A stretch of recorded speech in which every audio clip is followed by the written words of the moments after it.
postagem lá no grupo, né? Mas eu coloquei lá Eu não uma tô no parte grupo ainda. interessante. Ixi, credo.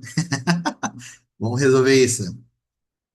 Mas o que eu coloquei lá foi sobre a nossa aula de hoje, né? Que é ajudar as pessoas a ocuparem-se zelosamente. E aí tem umas duas citações lá que são bem queimantes, né? E realmente nos traz uma reflexão a respeito do serviço no reino de Deus. Mas eu gostaria muito de ainda, né, com vocês, só a gente relembrar um pouco do que nós vimos na última aula, que foi sobre a questão de honrar o sacerdócio e as mulheres. E aí eu trouxe novamente a citação do Elder Russell Ballard. Inclusive, essa semana todinha eu lembrei muito do livro dele, né, Em Conselho com Nossos Conselhos, quando ele fala sobre essa questão do portador do sacerdócio, né, ser o portador do sacerdócio ser uma bênção, e da responsabilidade de a gente zelar pela igreja, honrar todas as mulheres, especialmente nossas esposas, mães e filhas e irmãs. Ou seja, devemos honrar todas as mulheres, mas aquelas que estão próximas de nós, mais ainda. E aí ele fala sobre a questão de visitar os membros em casa, algo que parece assim meio que incomum, né? Pós-pandemia. A gente utiliza muito a questão remota, mas ainda assim a proximidade, o contato, ele faz toda a diferença. E aí ele diz o seguinte, exortando-os a orar em voz alta e em segredo e a cumprir todas as suas obrigações familiares. É sobre o nosso papel enquanto portadores do sacerdócio, nossa atribuição sobre o nosso trabalho em relação às famílias. E aí, aproveitando essa visão, né, e essa citação, eu gostaria de perguntar para vocês, na opinião de vocês, qual é o papel do líder? Qual é o papel de vocês? Qual é o nosso papel?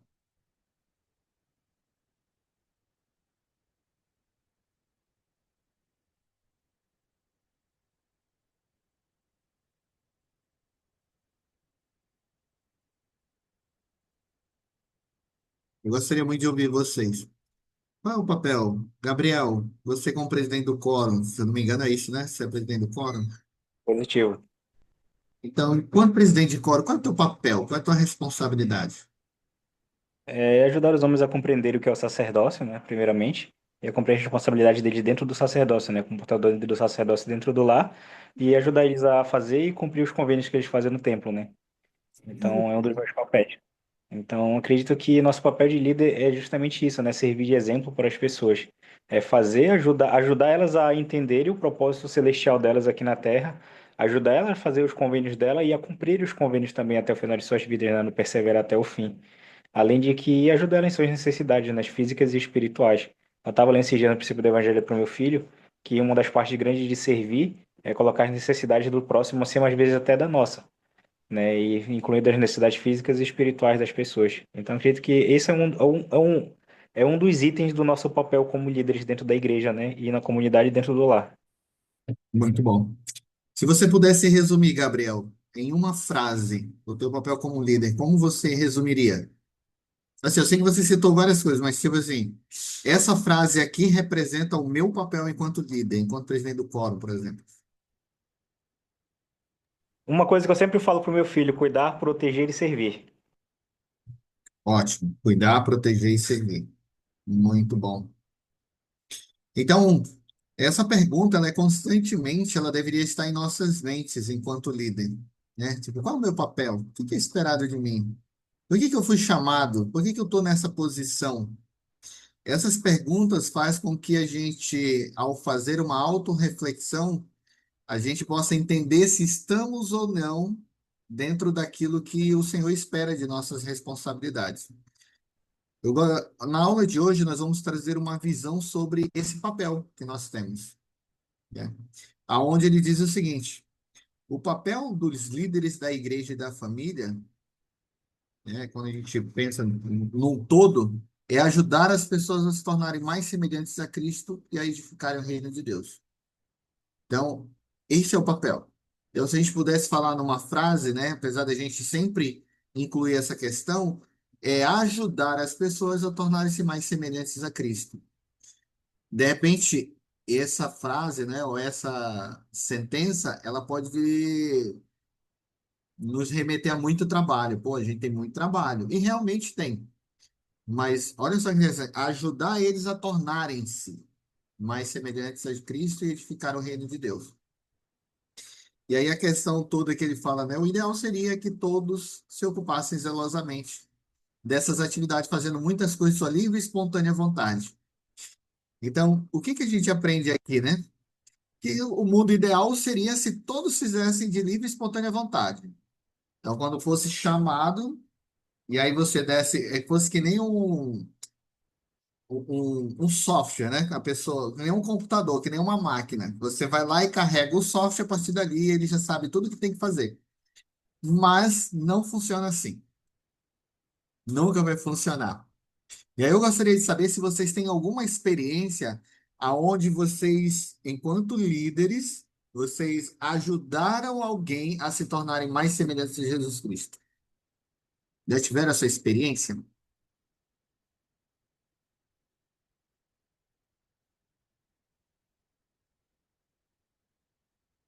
Acho que talvez a gente fique um pouco confuso, né, na hora de pensar, nossa, como que eu ajudei alguém a ser mais semelhante a Cristo, assim, que você fica pensando, né, o que foi que eu fiz e o que que essa pessoa fez para se tornar mais semelhante a Cristo. Mas eu acho que a gente ajuda as pessoas se tornam mais semelhantes a Cristo quando fazem boas escolhas, priorizando ao Senhor. E eu lembro de um caso que para mim é muito importante, talvez na época eu não percebi, mas depois, vendo o progresso da pessoa, eu entendi que eu tinha participação no progresso dela e eu fiquei mais feliz ainda, né? Que foi um jovem que ele estava muito confuso na época. Eu era líder dele dos rapazes, era líder no acampamento dele e aí ele sentou comigo. Ele simplesmente um dia no acampamento eu tinha pouco contato com ele, porque eu era líder na estaca, né? Dele e tal. Então tinha mais contato com os bichos do que com ele. E aí eu lembro que no acampamento ele depois do segundo dia, segundo para terceiro dia, ele virou para mim e disse: Eu queria conversar contigo.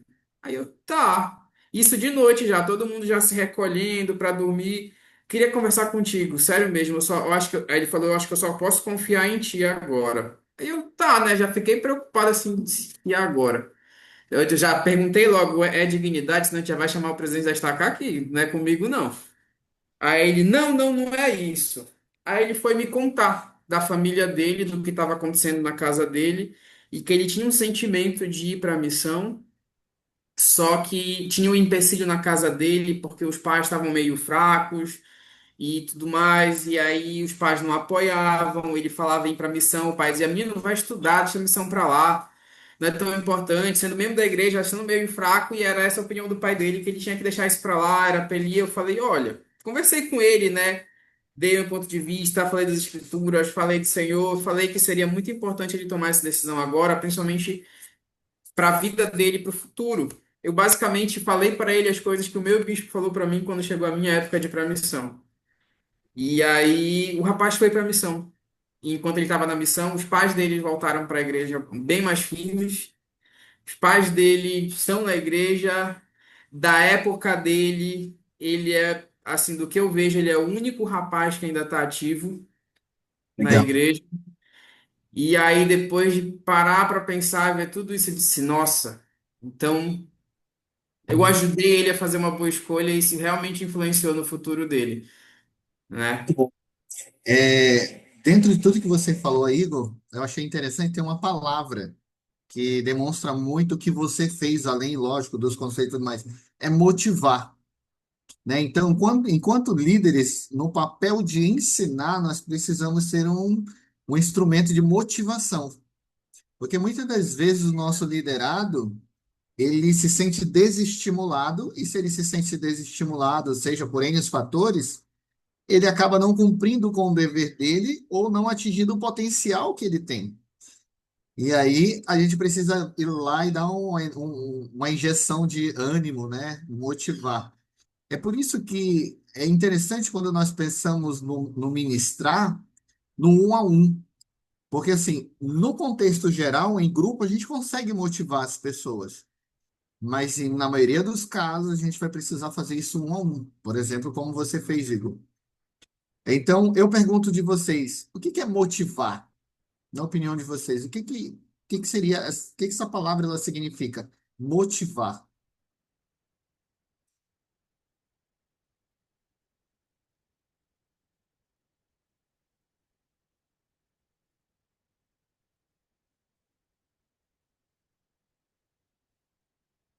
Eu lembrei do meu presente de missão, quando ele falava para a gente motivar os missionários, ele dizia: Mas lembrem-se que vocês não são palhaços de circo, vocês não têm que estar fazendo palhaçada na frente dos missionários para dizer que eles precisam trabalhar.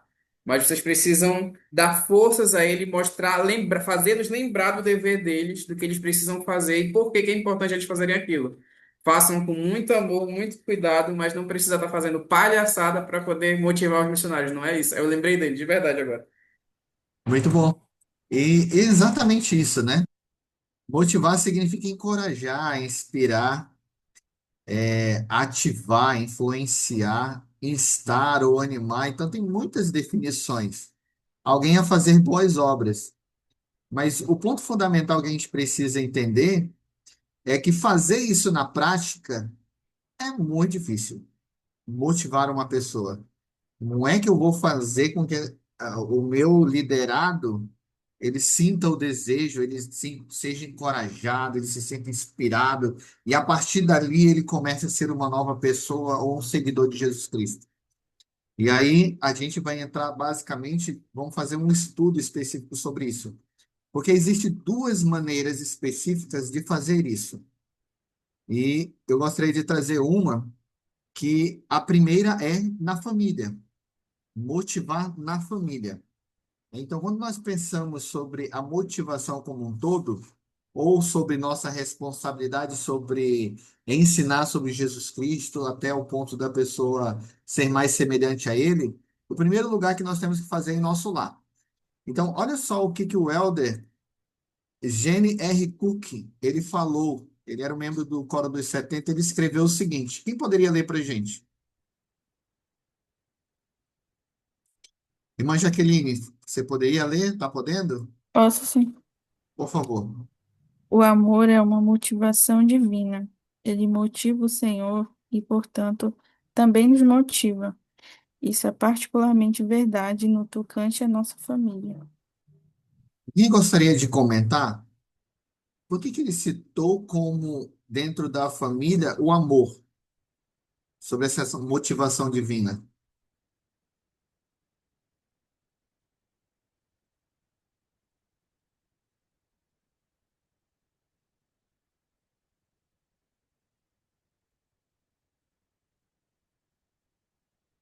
Não poderia ser de outra forma?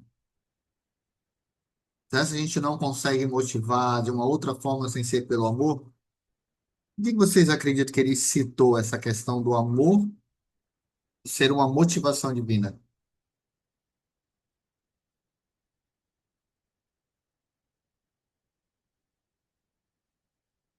Lá vou eu falar de novo. Ah, Desculpa, gente, eu falo muito. Eu lembrei de novo do meu presente de missão, do segundo, né? O primeiro ele já estava um pouquinho cansado, já estava se estressando muito. Mas o sentindo segundo, mais amor. ele já tinha perdido o amor, já. O que ele tinha de amor, ele já tinha gastado, estava no fim da missão já. Mas o segundo, era muito interessante, porque o primeiro ele era aquele durão, né? Qualquer coisa que acontecia. E vocês sabem que na missão, sejamos muito claros, na missão nada se esconde, né? Tudo se sabe. E aí era interessante porque a gente sabia quem eram os missionários que davam trabalho e a gente via a mudança desses missionários depois de uma entrevista com o presidente Richardson, porque eles diziam: o presidente falou com tanto amor comigo que eu fiquei até com vergonha e decidi mudar. E eu fiquei pensando, nossa, diferente isso, né? Mas era muito interessante porque o presidente ele nunca chegava e apontava o dedo no missionário para dizer você está errado. Não. Ele conversava com tanto amor que ele fazia o missionário dizer, poxa, presidente, eu estou errado. Legal. Entendeu? Muito E bom. isso era muito legal, isso motivava a mudar. Ou seja, a forma com que ele mostrava, né, a necessidade de mudar era por meio do amor. Isso gerava uma motivação divina em que eles reconheciam a mão do Senhor nesse trabalho, né? Ou que era um trabalho do Senhor. Muito bom. A Excelente, sister muito não era tão obrigado. amorosa assim, não, mas o presidente era mais chorão. Excelente. E aí, quando a gente pensa na igreja, que é um trabalho mais complexo, um trabalho mais difícil, um trabalho mais demorado, né? Dentro de nosso lar, a gente consegue ali pelo exemplo, pela presença, pela onipresença, muitas das vezes, né? De manhã, tarde, noite, ou depende muito os momentos mais importantes. Mas olha só o que que o elder Marion G. Homney, que na época era membro do Coro dos Doze Apóstolos, ele ensinou. A crença de um santo dos últimos dias de que a segunda vinda de Cristo está próxima deve motivá-lo a seguir com mais diligência os planos revelados pelo Senhor para a abolição das guerras e eliminação da pobreza e da poluição. Ela deve incentivar o seu desejo de adquirir instrução, em especial o conhecimento de Deus e da vida eterna. Então, quando a gente pensa na família, nós precisamos motivar pelo amor. Quando nós pensamos na igreja, aí nós precisamos, a motivação precisa ser pela crença, né?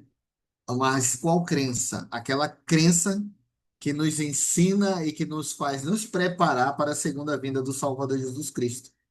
Então, olha só que interessante.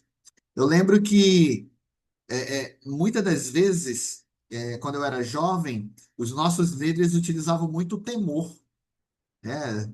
Ah, jovens, se você não nos corrigir, você vai para o inferno. Então, era mais ou menos isso que eu ouvia quando eu era jovem. E isso dava, mexia, balançava, porque queria ir para o inferno. Muitos não queriam ir para o inferno. Mas quando a gente pensa sobre a segunda vinda de Jesus Cristo e do papel que a gente pode desempenhar nesse momento em que ele retornar, torna mais significativo nossa vida e nossas ações. Com base nisso, jovens, a gente vai para o nosso tópico de ensino, que a gente vai aprofundar um pouco mais, que é sobre os líderes, eles podem ter que encorajar as pessoas a quem eles servem e tornarem-se mais semelhantes a Cristo. Então, muitas das vezes, eu fui até pesquisar um pouco sobre isso. O que que seria encorajar? Por que que precisamos encorajar as pessoas, né, a se tornarem mais semelhantes a Cristo? Por que que isso não pode ser algo natural ou menos difícil? Por que que precisa de tanta coragem? E aí eu trouxe um vídeo que talvez vocês já tenham visto, já tenham ouvido, já tenham lido. Na época que eu fazia a preparação missionária, essa escritura ou essa mensagem que ela sempre era ensinada. E aí nós vamos assistir ela. Anderson, você só me confirma se vai sair o áudio.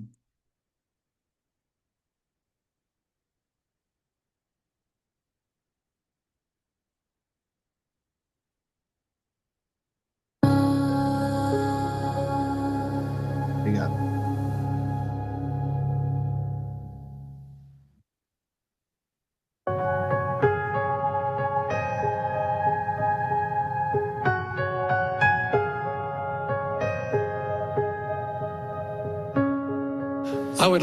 Gostaria de falar de determinada atitude prática que precisamos adotar se quisermos alcançar as expectativas de nosso Pai Celestial. É o seguinte: aceitar de bom grado e até mesmo solicitar a correção. O elder Hugh B. Brown contou a história da compra de uma fazenda em más condições anos atrás. Ao limpar e consertar sua propriedade, ele se deparou com um pé de groselha que tinha crescido demais e não estava dando frutos. Ele o podou drasticamente, deixando-lhe apenas pequenos galhos. Então viu uma gota semelhante a uma lágrima brotando da ponta de cada um daqueles galhos podados, como se estivesse chorando, e pareceu-lhe dizer: "Como pôde fazer isso comigo? Estava tão grande e bonita, e agora você me reduziu a isto. Todas as plantas daqui vão olhar para mim com desprezo. Como pôde fazer isso comigo? Pensei que você fosse o jardineiro aqui. Olhe, pequeno arbusto, sou o jardineiro aqui e sei o que quero de você. Não quero que se torne uma árvore de frutas ou sombra. Quero que seja um pé de groselha. E algum dia, a groselheira, quando estiver carregada de frutos, você vai dizer: obrigado, senhor jardineiro, por amar-me o bastante para podar-me. Anos depois, o Elder Brown tinha a possibilidade de ser promovido a general. Mas apesar de estar qualificado, a promoção lhe foi negada por ele ser mormon. Continuando sua história, o Elder Brown lembrou: peguei o trem e voltei, sentindo-me arrasado e cheio de amargura na alma. Quando cheguei a meu alojamento, joguei meu cap na cama, cerrei os punhos e agitei-os para o céu e disse: Deus, como pudeste fazer isso comigo? Eu fiz tudo ao meu alcance para qualificar-me. Como pudeste fazer isso comigo? Então ouvi uma voz, era minha própria voz, e ela dizia: eu sou o jardineiro aqui. Sei o que eu quero que você faça. A amargura saiu de minha alma e caí de joelhos, ao lado da cama para pedir perdão por minha ingratidão. E agora, quase 50 anos depois, dirijo-me a ele e digo: obrigado, senhor jardineiro, por podar-me, por amar-me o bastante para corrigir-me. Todos podemos alcançar as expectativas de Deus, independente de nossa capacidade e nossos talentos. Oremos para receber sua correção inspirada pelo amor. Em nome de Jesus Cristo. Amém.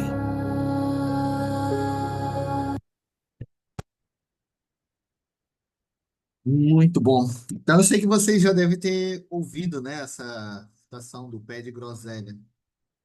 Mas a minha pergunta para vocês é o seguinte. Deixa eu colocar para vocês aqui, porque acho que fica melhor para a gente poder trabalhar. Pergunta. Tá aqui. Tenho 4 perguntinhas para a gente analisar esse vídeo. A primeira pergunta é: quais foram os fatores que motivaram o Elder Brown a mudar suas prioridades? De acordo com o que nós assistimos aqui. Quais são os fatores que o motivaram a mudar suas prioridades? Ele queria muito ser um general. Eu fiquei imaginando, né? A promoção que ele estava aguardando. Mas e vocês?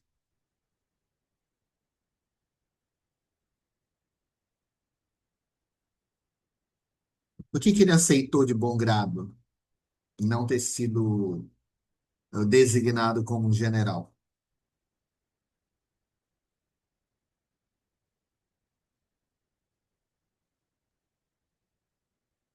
Um de cada vez, hein?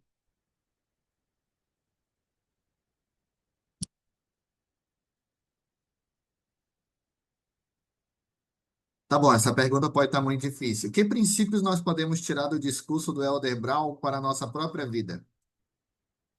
O que esse vídeo ele nos ensina?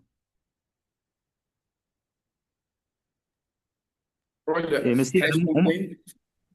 Vai, Gabriel, vai. Fala. pode falar, meu querido, eu vou dar uma vez para você.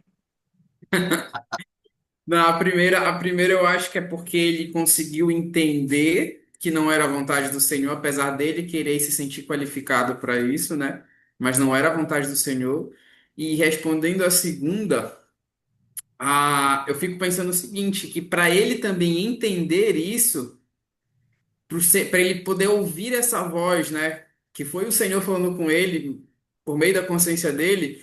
Ele devia realmente ser um bom servo, porque às vezes acontece de falarmos e a gente não escutar a resposta do Senhor, não escutar nem a satisfação do Senhor, né? Do porquê. Então significa que eu estou errando em alguma coisa que o Senhor não está me dando nem a satisfação que ele poderia me dar. Então acho que eu tenho que ser mais como o Elder Brown para poder escutar pelo menos a satisfação do Senhor, porque isso é muito legal, porque o Senhor dá até uma satisfação. O Senhor deu satisfação, o Senhor podia ficar calado. Ele é o jardineiro, ele sabe o que é melhor, ele poderia dar resposta nenhuma. E o Elder Brown só tinha que esperar acontecer na vida dele. Só que não, o Senhor ainda deu, ele era tão bom servo, ele quis mostrar para o Elder Brown que ele era tão bom servo, que ele não merecia até uma satisfação do Senhor. Gabriel, depois o Excelente, bispo. Ivo, excelente.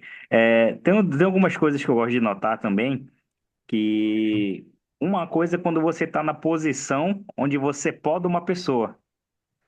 e uma outra hora é onde você está na posição onde você é podado. Então a humildade, ela é essencial neste momento. Não é à toa que a Doutrina e Convênios fala que quando nós formos chamar a atenção de uma pessoa, a gente tem que demonstrar amor logo em seguida por ela, para que nós não tenhamos inimigos, né? Tem uma explicação que o Adair do Kite deu uma vez numa conferência quando estava na missão, que ele deu lá para os líderes, que ele usou essa escritura e usou alguns artigos em inglês, que diziam que as escrituras praticamente diziam que você tinha que ser que nem um bisturi. Se você pegar um tomate e cortar o tomate com uma faca cega, você vai amassar o tomate, você não vai conseguir aproveitar ele por completo. Agora, se você pega um bisturi e corta um tomate, vai ser tão cirúrgico que você vai conseguir aproveitar todo o tomate. Então, nós deveríamos ser afiados o suficiente para nós não deixar nenhum tipo, praticamente, de marca, de cicatriz ali, trazendo isso para as pessoas. Então, o Elder Brown, ele compreendeu que no momento ele foi podado, né? E ele foi humilde o suficiente, como o Igor falou, foi um bom servo, foi humilde o suficiente de compreender isso e de ouvir a voz do Espírito Santo dizer para ele que chegou a vez dele também, de ser humilde, de ser podado pelo Senhor, de trazer isso para a vida dele, da mesma forma como ele tinha feito anteriormente. Então, se a gente trazer esses pequenos princípios do Evangelho e princípios para a nossa vida diariamente, a gente vai entender e compreender que muitas vezes o Senhor, nós somos pais, mas nós somos filhos. Muito bom. Excelente, Gabriel. Principal, ele abriu lá dois.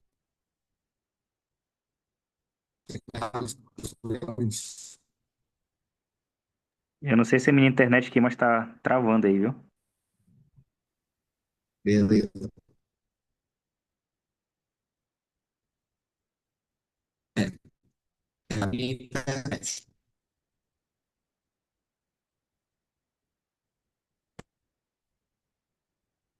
Vamos ver se a gente consegue.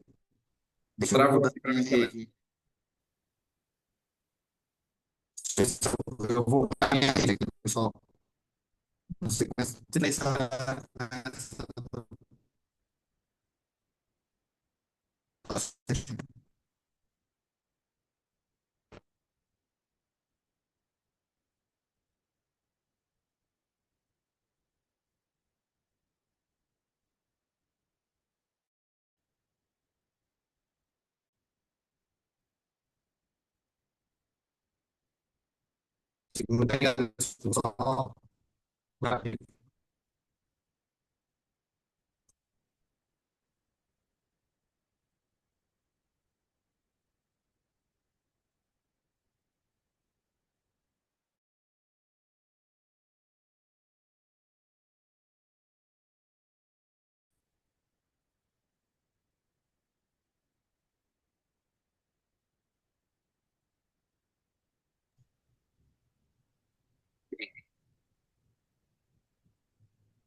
Internet, não sei o que acontece aqui. Mas vamos lá, deixa eu colocar aqui. Mas excelente, eu gostei muito dos comentários de vocês, e aí está muito relacionado mesmo à questão de humildade acima de tudo. O Elder Brown, ele, ele precisou aprender com a experiência que ele teve. Eu acho isso interessante porque às vezes o Senhor ele fala conosco e a gente espera ouvir uma voz diferente. Muitas das vezes a voz que nós iremos ouvir é a nossa própria, né? O nossa mente, o nosso entendimento, ele conversando conosco e dizendo, ó, eu sou o jardineiro, ó, é eu quem mando, porque nós, uma hora ou outra, né, como a gente aprendeu, a gente está como líder e como liderado. E aí a gente precisa, como falou, né, o Helder Brown logo no final, a gente precisa ter uma atitude de gratidão. Então, imagina, eu não sei, eu não faço nem ideia do que seria uma posição como um general, mas ele não alcançou. Mas logo depois ele foi chamado, pouco tempo depois, mais à frente, ele foi chamado como 70, né? E foi um general aí de grandes povos, né? Dependendo da designação dele. E quando a gente vai lá em Doutrina e Convênio 121, inclusive a gente falou um pouco sobre ela na aula passada, nós aprendemos o seguinte, né? Que existem motivos e comportamentos que são citados que são citados nessa escritura, que constitui um domínio injusto ou uma liderança justa. E aí eu trouxe alguns para que a gente pudesse relembrar, né? Então, por exemplo, no versículo 35, ele fala o seguinte: porque seu coração está tão fixo nas coisas deste mundo e aspiram tanto às honras dos homens, que eles não aprendem esta lição. Então, a primeira coisa que a gente precisa compreender para o domínio injusto é aspirar às honras dos homens, né? Ou seja, status, posição e tudo mais. E aí ele fala que os direitos do sacerdócio sejam inseparavelmente ligados com os poderes dos céus, e que os poderes do céu não podem ser controlados nem exercidos a não ser de acordo com os princípios da retidão. E aí nós aprendemos, e eu gostaria de um voluntário para ler o versículo 37. Quem poderia ler? Eu posso. Por favor, Sabrina. Que, que eles nos podem ser conferidos. É verdade. Mas quando nos propomos a encobrir nossos pecados ou satisfazer nosso orgulho, nossa vã ambição, ou exercer controle ou domínio ou coação sobre a alma dos filhos dos homens em qualquer grau de iniquidade, eis que os céus se afastam. O Espírito do Senhor se magoa. E quando se afasta, amém, para o sacerdócio ou a autoridade deste homem. Eu tenho destacado algumas coisas aí. O que que mais chama a atenção de vocês sobre motivos e comportamentos que denotam um domínio injusto?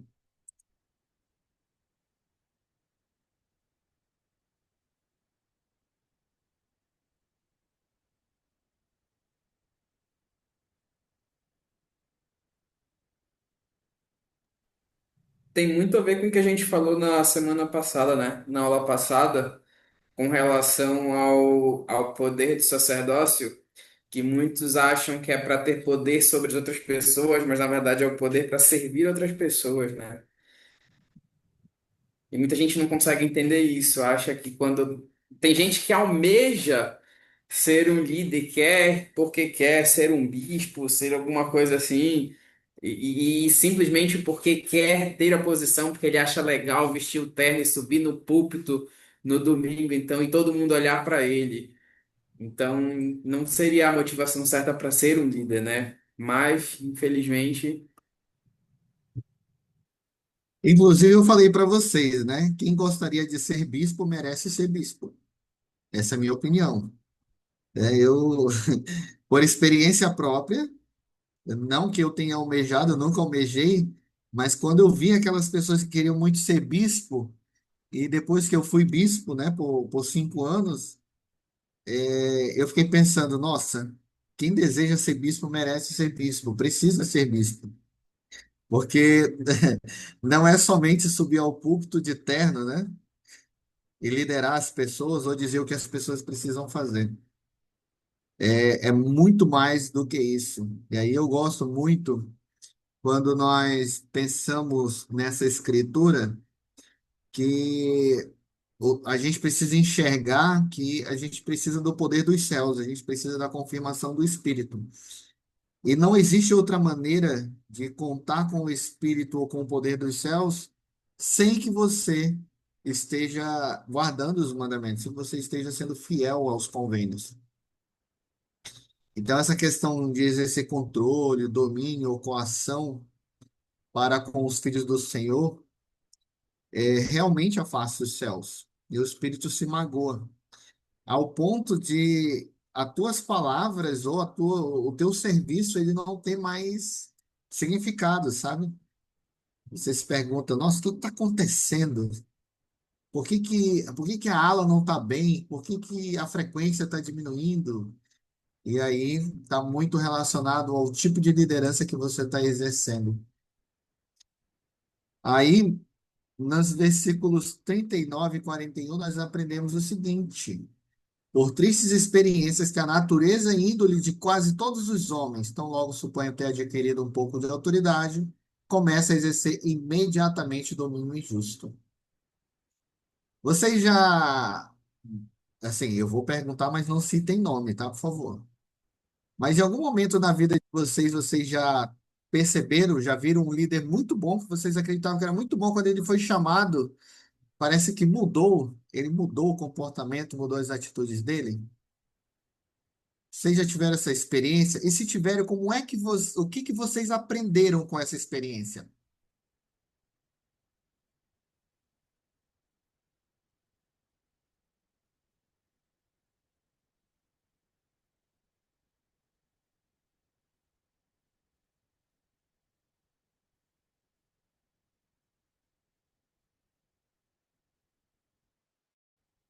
Um de cada vez. Não se desesperem. Já aconteceu, já conheci uma pessoa uma vez, um tempo atrás, em que era uma pessoa fantástica, assim, fantástica mesmo, um excelente homem. Eu era jovem, né? Então, até por um momento eu peguei ele como um exemplo de tipo de homem que eu queria um pouquinho ser no futuro, né? Um pouco ali, moldado ali. E era um excelente homem, foi batizado na igreja e tal, tinha alguns anos de membro. E depois foi chamado ali, como teve um chamado ali de bispo, né? Presidente do ramo, no caso.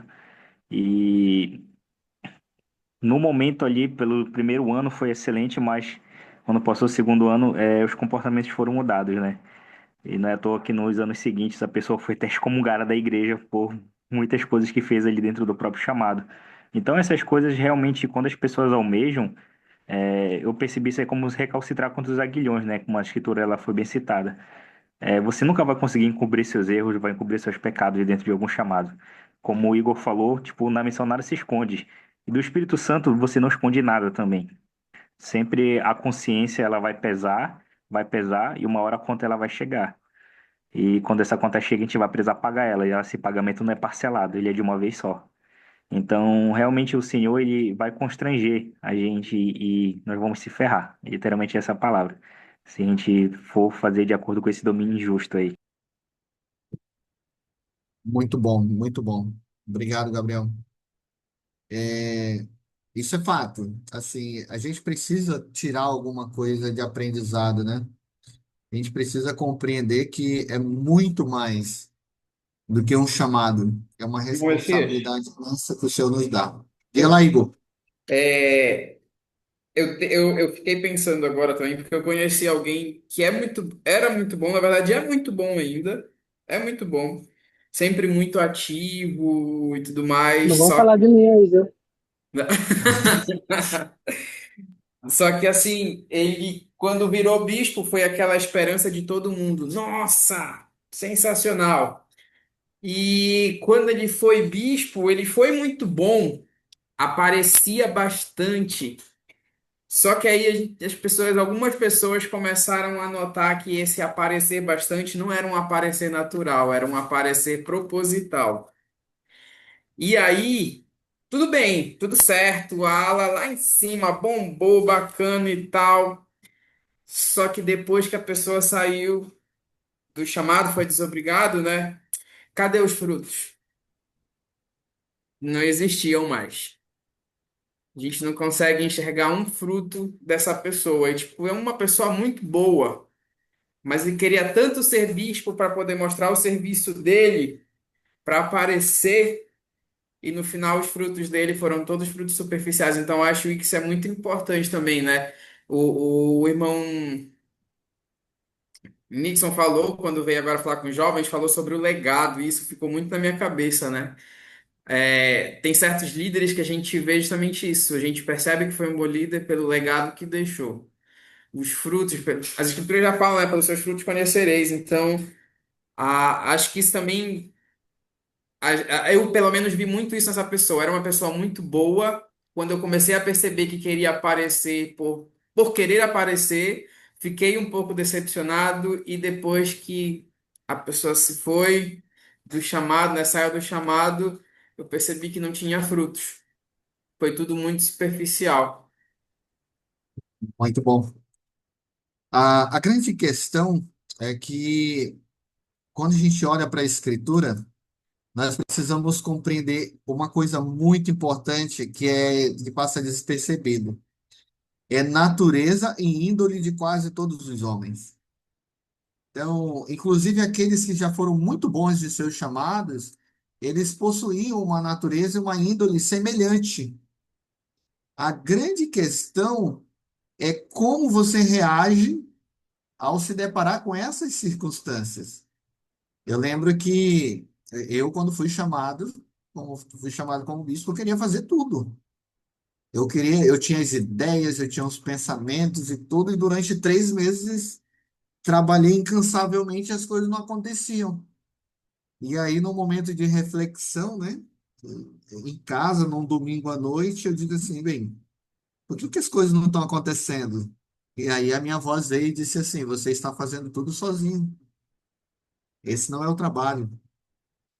Então, e aí foi o momento que eu sentei e aí eu disse assim, e comecei a designar responsabilidade para os conselheiros e depois designar responsabilidade para as lideranças, comecei a treinar as auxiliares e as coisas começaram a acontecer. Mas não quer dizer que quando você tem autoridade, né, e tudo mais, você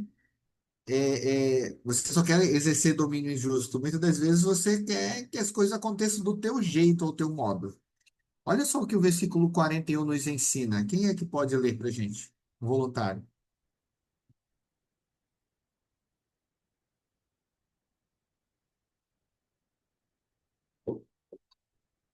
Quem pode 41. ler? Isso, 41. Nenhum poder ou influência pode ou deve ser mantido em virtude do sacerdócio, a não ser com persuasão, com longanimidade, com brandura e mansidão e com amor não fingido. Muito bom. E o que que a gente aprende aí com esse versículo, Igor, sobre a motivação, sobre nós motivarmos, os tipos de comportamento que nós precisamos ter enquanto líderes? A gente tem que ter um pouquinho de cuidado com a palavra persuasão, né? Justamente para que não se torne o poder de maneira errada, né? A gente pensar, eu tenho sacerdócio, então eu tenho o poder de persuasão, eu tenho o poder de influenciar, então eu vou ficar na cabeça da pessoa falando, dizendo eu sou teu líder, sou teu líder, sou teu líder, até ela fazer. E não é assim que funciona, né? Então acho que essas. Novamente, falo bastante porque para mim foi um grande exemplo, o meu presidente de missão com relação à liderança. Ele persuadia seus missionários a fazerem o que era certo, porque ele tratava todos com muita brandura, mansidão, longanimidade, e ele demonstrava muito amor e a gente sentia que era amor de verdade. Não era aquele negócio tipo, tudo bem, eu tenho que ser o presidente de missão dele, né? Não, ele realmente amava os missionários dele, então ele tinha esse cuidado de ensinar e dessa forma ele persuadia a todos. Não só porque, olha, eu sou teu líder, tu tens que fazer porque eu tô mandando tu fazer e eu fui escolhido para ser teu líder. Não, não é assim que funciona, né? Muito bom. A questão do amor não fingido, ela é essencial nesse processo de a gente influenciar, né? De a gente poder ajudar, poder ensinar. Realmente, eu testifico que essa questão do amor não fingido vai além apenas de amar o teu semelhante, ou amar como um filho de Deus. Tem a ver com o teu proceder, demonstrar que realmente você ama. Quando a gente vai segue na leitura da escritura, aí ele fala, né, que um comportamento de uma liderança justa, ela parte do princípio que essa persuasão, essa liderança, ela precisa ser com bondade, conhecimento puro, e isso faz com que a tua alma ela seja expandida sem hipocrisia e sem dolo. E aí ele fala, né, reprovando com firmeza quando movido pelo Espírito. Se não for movido pelo Espírito, mas pelo homem natural, não faz. Não faz. Porque quando não é movido pelo Espírito, não tem como você mostrar amor maior por aquele que você repreende. E aí o mais interessante, né? A fidelidade, o teu comportamento, o teu viver, ele precisa ser forte ao ponto do Espírito testificar, ao ponto de você falar com poder e com autoridade. E aí, para a gente encerrar, eu gostaria de um voluntário para ler esses dois versículos.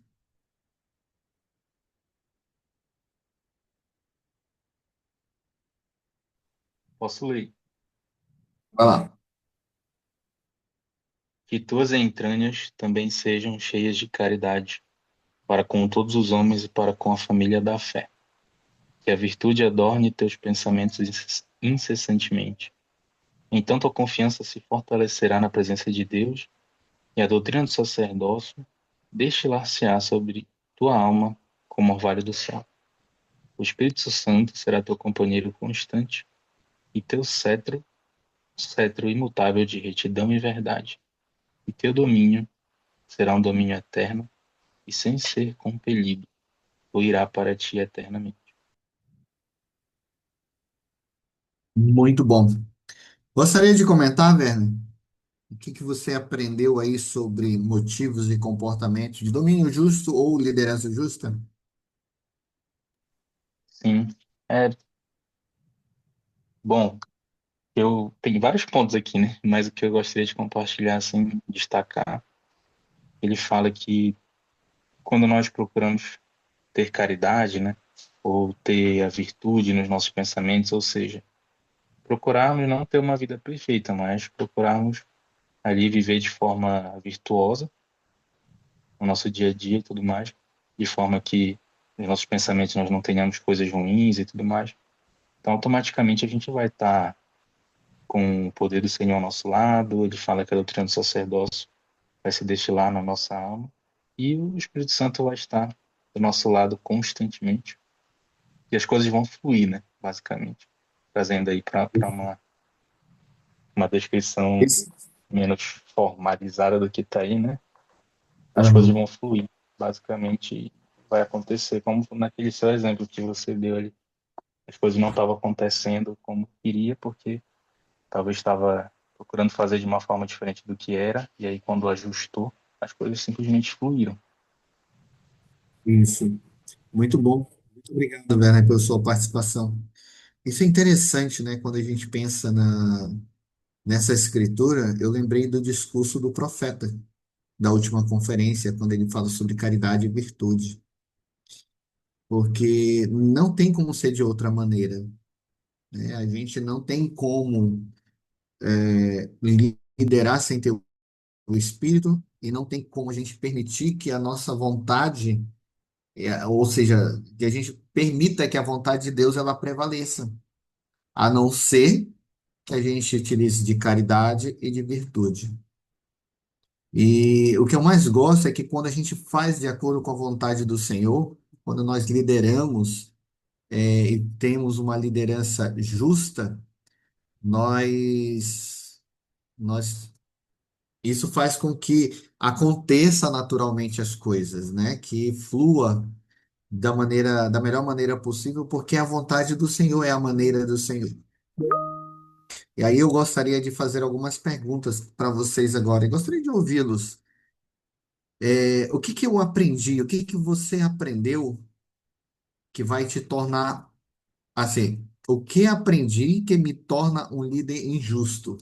Ou seja, dentro de tudo que nós vimos aqui, o que que caracteriza um líder injusto? Que tipo de líder, quando eu percebo esses frutos, eu sei que ele é um líder injusto? Quais são as características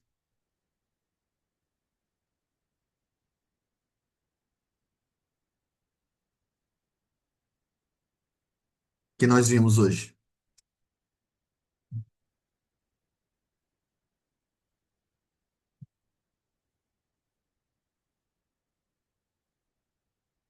Nessas horas vocês falam, tá? Vocês identificaram alguma coisa que pode caracterizar um líder injusto ou o teu comportamento em si pode denotar que você está sendo um líder injusto se você agir de tal forma? Acho que repreensão indevida, né? ou além do ponto, correção quando não.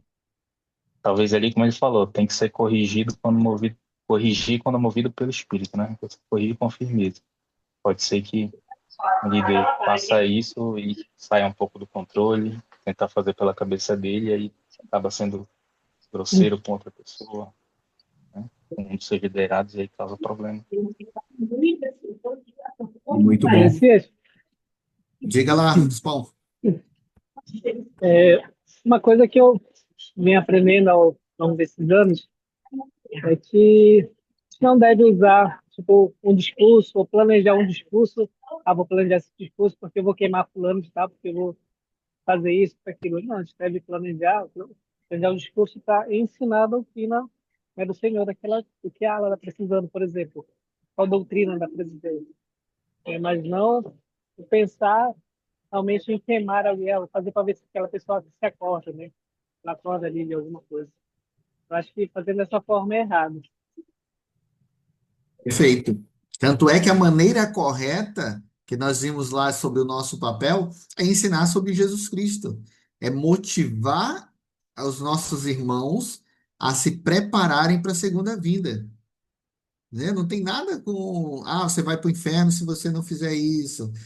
Vai acontecer tal coisa se você não fizer. Não, não é isso. O comportamento em si que nós devemos ter é, acima de tudo, de um representante de Jesus Cristo que vai ensinar sobre Jesus Cristo. Isso é interessante, porque a próxima pergunta que eu tinha para vocês é justamente essa, para a gente finalizar. O que que eu aprendi hoje que vai me tornar um líder melhor? O que que eu aprendi hoje que vai fazer com que eu compreenda o meu papel e me torne um líder melhor? Vocês conseguiram identificar algo ou o Espírito testificou para vocês algo que vai motivar vocês a serem líderes melhores?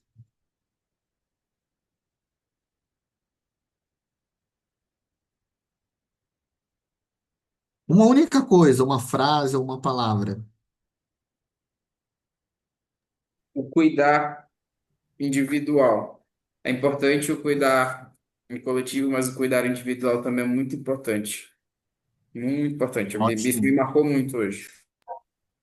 muito bom. Percebi também que, como bicho, né, as pessoas querem uma atenção tua, né?